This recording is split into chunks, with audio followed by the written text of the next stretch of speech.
والصلاة والسلام على من لا نبي بعده. أما بعد فأعوذ بالله من الشيطان الرجيم. بسم الله الرحمن الرحيم. ولا تهنوا ولا تحزنوا وأنتم الأعلون إن كنتم مؤمنين. صدق الله العظيم. رئيس الحفل الكريم وأساتذة الشفوقين وزملاء الأعزة والضيوف الأكارم، لقائي معكم اليوم في هذه الحفلة المباركة حول عنوان مفاجأة العالم بالخلافة. أولاً أحييكم بتحية الخالدة العطرة فأقول السلام عليكم ورحمة الله وبركاته. وعليكم السلام ورحمة الله وبركاته. حضرات المستمعين، قال الله تبارك وتعالى: ولا تهنوا ولا تحزنوا وأنتم الأعلون إن كنتم مؤمنين. لا تهنوا ولا تيأسوا، فربما يتولانا الله كما يتولى عباده المؤمنين. أما تذكرون كيف كان العرب قبل الإسلام وكيف أصبحوا بعده؟ كانوا قبله رعاة غنم ثم صاروا خادة كانوا عبدة أصنام ثم صاروا لله عابدين وللعالم فاتحين ولمشاعر الهداية حاملين وفي حكم الشعوب عادلين وللدين مجددين.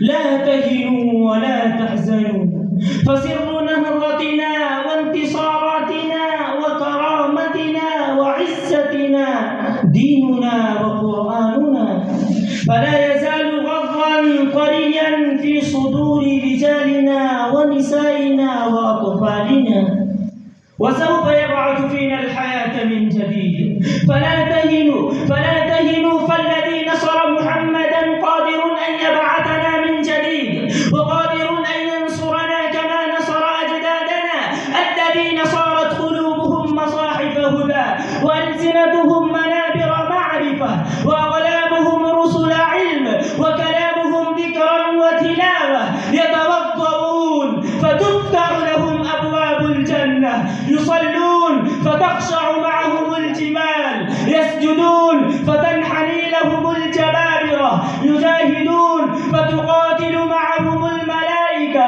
يدعون فتهوي أمامهم قلاع الكفر ومعاقل الزور، يكبرون فتهتز لهم دبابين الأكاسرة والقياصرة، حملوا لا إله إلا الله فرحبت بهم الأرض وحيتهم السماء، ركبوا البحر فأبدعوا وقطعوا النهر وفتحوا، وطويت في أيديهم الأرض والليالي. لا تحزنوا فإن ضعفنا فما متنا، وإن مرضنا فما عجزنا، وإن غلبنا فما استسلمنا، فنحن أهل الرسالة الخالدة والقضية العادلة والمشروع الرباني الحضاري. لولا أننا ملء السمع والبصر ما اشتغل بنا العالم، ولولا أننا قادمون ما خاف منا الآخر. نحن لسنا جنسا قوميا ولا حزبا وطنيا ولا فكرا أرضيا ولا فريقا سياسيا، نحن أمة عظيمة ذات رسالة كريمة ومبادئ قويمة.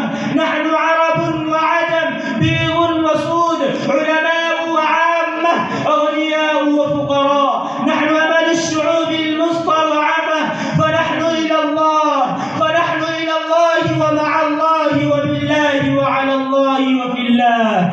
إلى الله نسير ومع الله نأنس وبالله نثق وعلى الله نتوكل وفي الله نجاهد.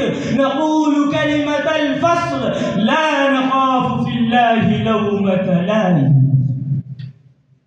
أيها المسلمون، يقول خبير إسرائيلي: إننا نخشى أن تفاجئنا الأمة الإسلامية كما فاجأ عمر بن الخطاب دولة الفرس ودولة الروم بقوته القليلة وقضى عليهم. وهذه إرهاصات النصر تبدو قريبا يحس بها عامة المسلمين ويحس بها أصحاب دعوة الحق أبناء هذه الأمة التجديدية، ومن غرسهم الله خدمة لدينه واستعملهم في طاعته، وأصبح موعد النصر وصورته قريبة بإذن الله. وإن كنا لا نعلم متى يكون النصر، ولكننا نعلم أننا على الطريق الموصل إليه. وإذا أراد الله نصر دينه هيأ له أسبابه، وكلنا درى بعلمه كيف تتحرك الأحداث على المسرح الدولي بهذا الاتجاه، وقد تفاجئ الأمة الإسلام الغرب الكافر.